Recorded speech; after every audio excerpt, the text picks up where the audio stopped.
Have you ever found yourself saying, "I'm sorry," without really thinking why? Maybe you've apologized for needing a moment to catch your breath, for politely declining an invitation, or even for the lines around your eyes that tell the story of a life well lived. It's almost automatic. Isn't it a little sorry here? A little pardon me there. For things that really don't warrant an apology at all. For so many of us, especially as we get a little older, these tiny apologies become a habit. We've spent a lifetime trying to be polite, to not inconvenience anyone, to fit in, to smooth things over. And while politeness is certainly a wonderful quality, a constant stream of unnecessary apologies can subtly chip away at our confidence, making us feel like we're always falling short, always doing something wrong, or always asking too much. It can make us feel diminished, as if our very existence requires an excuse. But what if I told you that there are certain things, absolutely fundamental aspects of being an older adult, that you not only don't need to apologize for, but that you should embrace and even celebrate? What if letting go of these apologies could unlock a new sense of freedom, peace, and genuine happiness in your golden years? In this video, we're going to dive deep into 7 specific things that older adults, just like you and me, should stop apologizing for, starting today. These aren't just polite suggestions. They're vital shifts in perspective that can profoundly change how you experience your daily life and how you feel about yourself. So, settle in, grab a cup of tea, and get ready to challenge some ingrained habits. And make sure you watch right to the very end. Because I promise you, there's a final insight that might just surprise you and truly resonate with the wise soul you've become. Now, let's begin this journey of liberation and truly embrace the wonderful person you are. The first thing that we often unnecessarily apologize for, and absolutely need to stop, is for saying no and setting boundaries. Think about it. How many times have you said yes to something, knowing deep down you really didn't want to do it, or that it would stretch you too thin? Perhaps it was agreeing to a social gathering when you craved a quiet evening at home, or taking on a volunteer task that truly exceeded your energy levels, or even letting family members dictate your schedule without a second thought for your own needs. We often feel this immense pressure, don't we? Especially as we get older, a sense that we should always be available, always helpful, always agreeable, as if our worth is tied to our willingness to accommodate others. And when we finally do utter that brave little word, no, or attempt to establish a boundary, a wave of guilt often washes over us, and the first thing out of our mouths is, "Oh, I'm so sorry. But I can't." But why are we apologizing for prioritizing our own well-being, our own energy, our own peace of mind? Saying no is not a rejection of the person or the activity. It is a profound affirmation of yourself. It's a declaration that your time, your energy, and your personal limits are valuable and deserve respect. Consider the analogy of a well. If you keep drawing water from it without ever allowing it to replenish, it will eventually run dry. Your personal energy, your mental and emotional reserves are much the same. If you constantly give, constantly say yes, without protecting your own space, you'll find yourself depleted, resentful, and perhaps even physically unwell. Learning to say a kind, firm no is not selfish. It's an act of self-preservation and self-respect. It's about understanding that you cannot pour from an empty cup. Think of an example: your grandchildren want you to babysit every weekend, and while you adore them, you also need your own time to recharge, pursue a hobby, or simply relax. Instead of saying, "Oh, I'm so sorry. I can't this weekend. I have, something," which often feels like a lie. Try something like, "I love spending time with them, and I'd be delighted to watch them on Tuesday. But weekends are when I recharge for the week ahead." There's no apology there. There's just a clear, kind statement of your boundary and an alternative suggestion that shows you still care. It's about being authentic and honoring your own needs, without feeling the need to explain or justify them extensively. The people who truly value you will understand and respect your boundaries, and those who don't, well, perhaps they weren't truly considering your needs in the first place, and that's not something you need to apologize for. Moving on from setting boundaries, let's talk about the second thing we need to stop apologizing for: taking our time and slowing down. Has society, or even our own internalized expectations, made us feel like we always need to be rushing, always productive, always keeping pace with a younger, faster world? We might find ourselves saying, "Oh, I'm so sorry. I'm a bit slow today," when we're walking a little more deliberately. Or, "Pardon me, this might take me a moment," when we're trying to figure out a new gadget or recall a name that's just on the tip of our tongue. We apologize for needing an extra moment to cross the street, to read a menu, to process information, or even just to enjoy a quiet moment of reflection. But why? What is wrong with taking your time as we age? Our bodies and minds naturally operate on a slightly different rhythm. This isn't a deficiency, it's a natural evolution. Our movements might be more considered, our thoughts more deliberate, our preferences shifting towards quiet contemplation over frantic activity. And frankly, this slower pace often brings with it a depth of appreciation and observation that the hurried world misses entirely. When you walk slower, you notice the flowers, the architecture, the expressions on people's faces. When you take your time to cook, you savor the process, the aromas, the textures. When you allow your mind to wander, you can connect ideas in new and creative ways. Think of it as a superpower, not a weakness. You've earned the right to dictate your own pace. You've lived through decades of rushing, of deadlines, of trying to keep up. Now, you have the profound gift of time. So, if you're out shopping and you need an extra minute to read the labels, don't rush, don't apologize if someone tries to hurry you along. A simple, polite, "I'm taking my time" is all that's needed. There's no need to justify your personal rhythm. It's not about being less capable. It's about being more mindful and more present.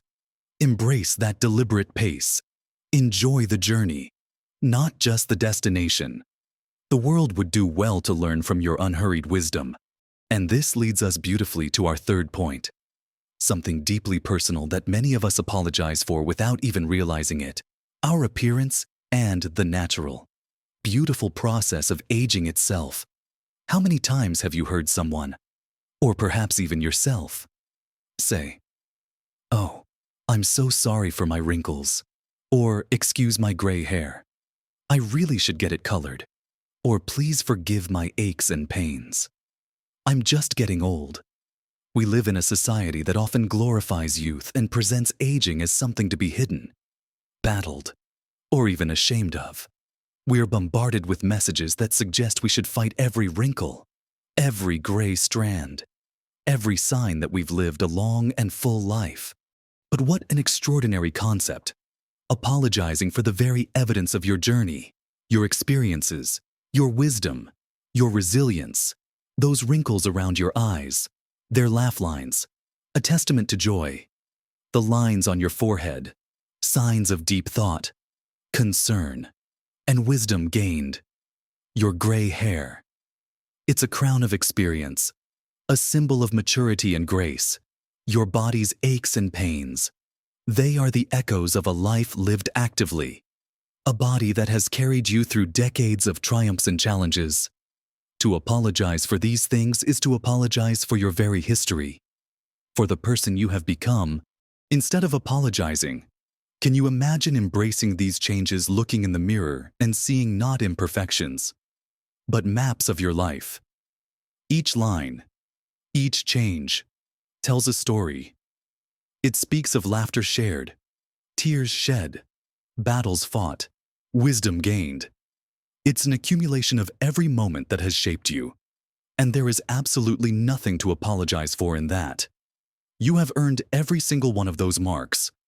The world, and more importantly, you yourself, should celebrate them as badges of honor. Let go of the societal pressure to perpetually appear youthful.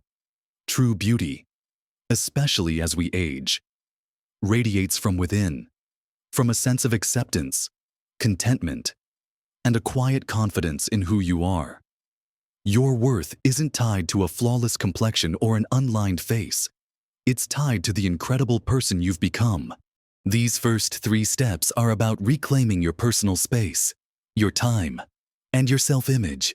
Now, let's delve deeper into even more ways we can stop apologizing and start living with true authenticity and joy. Building on the strength we find in setting boundaries, embracing our pace, and accepting our evolving appearance, we now turn our attention to the 4th thing many older adults unnecessarily apologize for: asking for help. It's a deeply ingrained societal value. Isn't it the idea of fierce independence, of never being a burden, of pulling your own weight? We've been taught to be self-sufficient, to manage everything ourselves, and to never impose on others. And for decades, many of us have prided ourselves on our ability to handle things independently. So, when the time comes that we might genuinely need a little assistance, perhaps with a heavy grocery bag, understanding a new piece of technology, getting a ride to an appointment, or even just needing an ear to listen, the automatic response is often, "Oh, I'm so sorry to bother you, but could you," or "I hate to ask, but."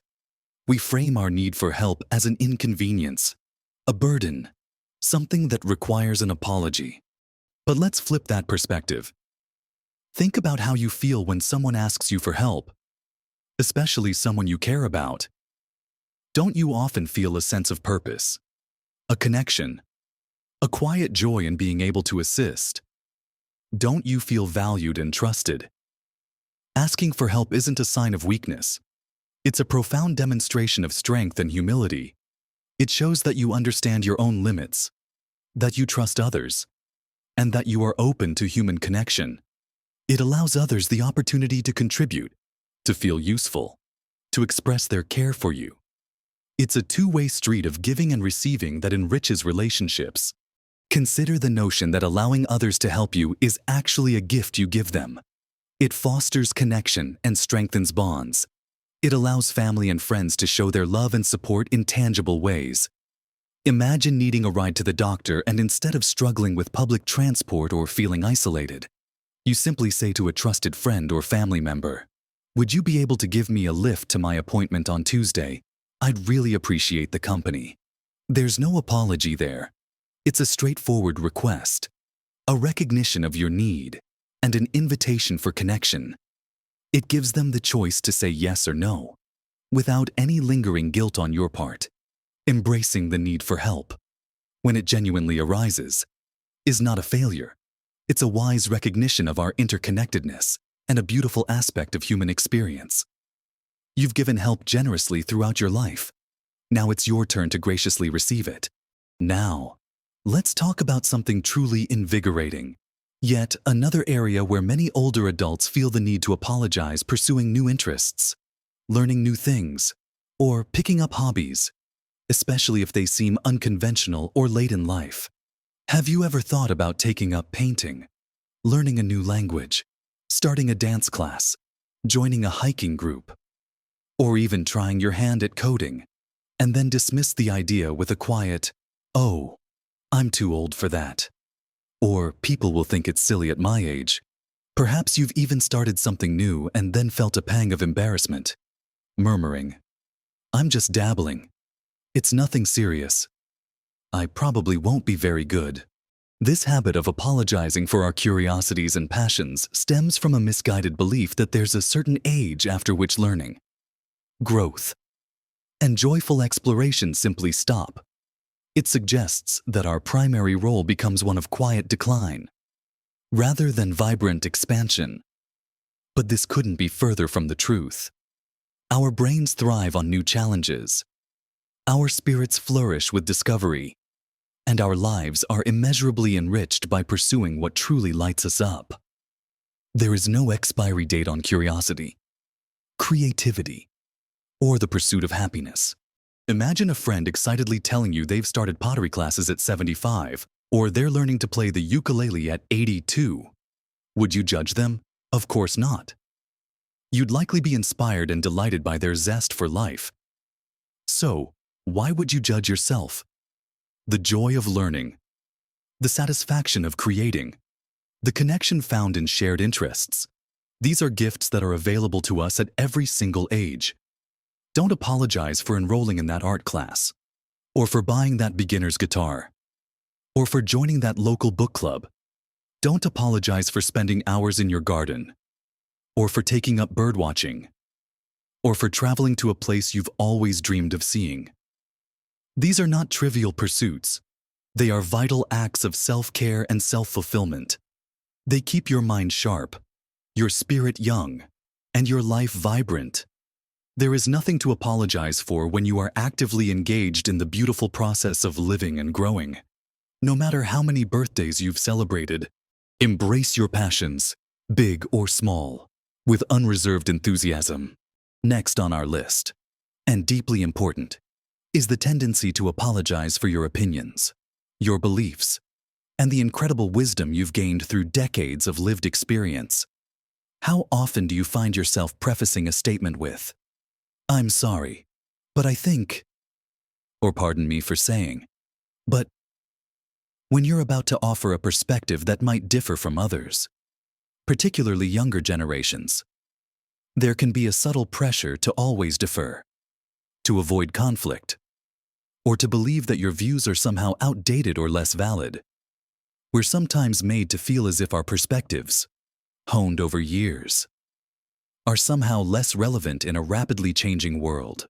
But let's be clear, your experiences are unique, your perspective is valuable, and your wisdom is a hard-earned treasure.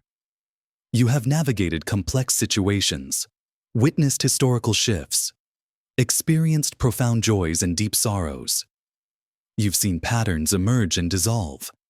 You've learned from mistakes, and you've cultivated a deep understanding of human nature. This isn't something to apologize for. It's something to be proud of and to share. When appropriate, your opinions, even if they differ, are rooted in a rich tapestry of life. Of course, this isn't about being argumentative or dismissive of others' viewpoints. It's about confidently and respectfully expressing your own. It's about standing firm in your convictions without feeling the need to apologize for them. If a conversation turns to a topic you know a lot about, or a social issue you feel strongly about, share your thoughts clearly and calmly. For example, instead of, "I'm sorry, but I really don't agree with that approach because," try, "From my experience, I've found that a different approach often yields better results. And here's why." See the difference. One is apologetic and defensive. The other is confident and informative. Your voice matters. Your perspective is valuable. And the wisdom you carry is a gift. Don't dim your light or dilute your truth by apologizing for it. Speak your mind with kindness and conviction, knowing that your insights are truly invaluable. We've covered a lot of ground in empowering ourselves to live more authentically.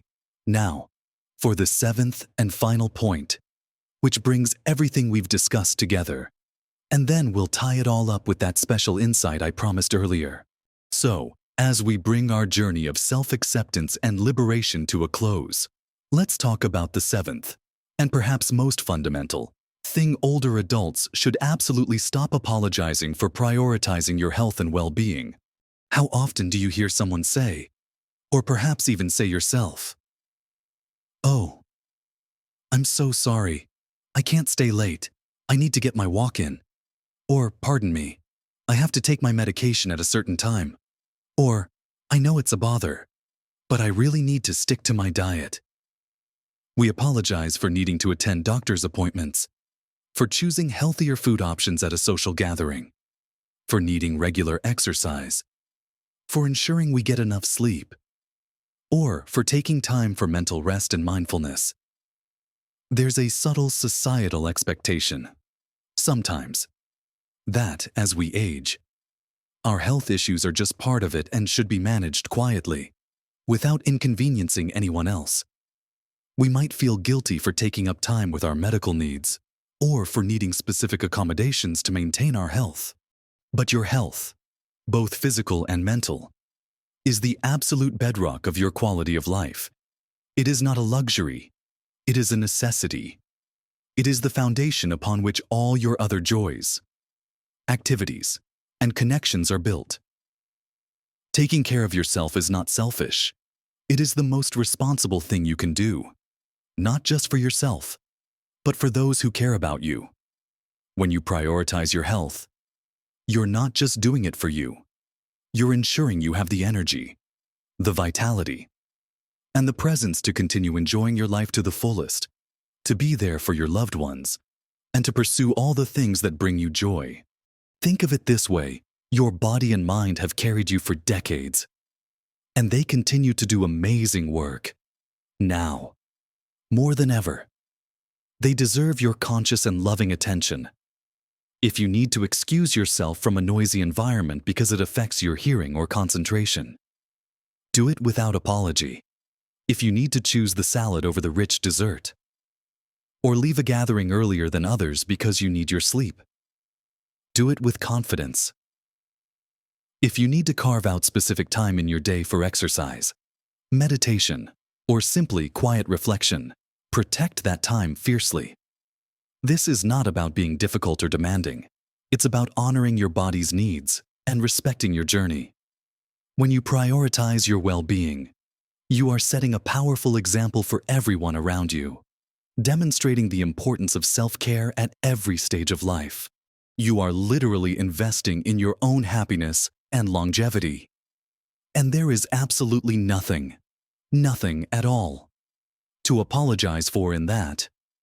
It's a statement of self-worth, a commitment to living your best life, and a recognition of the invaluable gift of your own existence. So, there you have them 7 profound things that older adults should stop apologizing for, starting today. We've talked about the freedom found in saying no and setting clear boundaries, the peace in embracing your own pace and slowing down, the quiet confidence in accepting and even celebrating your appearance and the beautiful signs of aging. We explored the strength in asking for help when you need it, the vibrant joy in pursuing new interests and hobbies no matter your age, the invaluable power of speaking your opinions and sharing your hard-earned wisdom, and finally, the absolute necessity of prioritizing your health and overall well-being above all else. These aren't just polite suggestions. They are invitations to a deeper, more authentic, and infinitely more joyful way of living. Imagine the lightness you'll feel, the energy you'll reclaim, and the genuine sense of peace that will settle over you when you shed the heavy burden of unnecessary apologies. It's about recognizing your inherent worth, understanding that your needs are valid, and realizing that your continued growth and happiness are not only deserved, but essential. Each time you resist that automatic "I'm sorry" for something that doesn't warrant it, you are reinforcing your self-respect and truly stepping into the power of your golden years. It's a quiet revolution, transforming guilt into grace and obligation into liberation. Remember, every life lived leaves a unique imprint, and yours is a masterpiece in progress, always evolving, always deserving of respect, and absolutely never requiring an apology for simply being you. Small shifts in your mindset, like consciously choosing not to apologize for these 7 aspects of your life, can lead to monumental changes in your overall happiness and sense of fulfillment. It's about giving yourself permission to fully inhabit the incredible life you've built, without reservation or regret. You've earned the right to live authentically, without feeling the need to constantly justify your existence or your choices to anyone. Embrace that freedom. Now, I'd love to hear from you. Which of these 7 points resonated with you the most? Have you caught yourself apologizing for any of these things? And if so, how do you plan to challenge that habit starting today? Share your thoughts, your experiences, and your wisdom in the comments below. Your insights could be exactly what someone else needs to hear to start their own journey of liberation. And if this message struck a chord with you, if it gave you a moment of quiet reflection or a spark of encouragement, please give this video a thumbs up. Liking the video helps more people like you discover this content and join our wonderful community. And if you haven't already, consider subscribing to our channel. We're here to offer more supportive, practical, and inspiring content designed to help you navigate and truly thrive in your magnificent later years. We believe that every age is an opportunity for growth, joy, and purpose. So, thank you for being here, for your openness, and for your willingness to embrace this empowering perspective. Go forth and live your best life, every single day, with unapologetic joy and profound self-acceptance. You are truly amazing, and there's absolutely nothing to apologize for.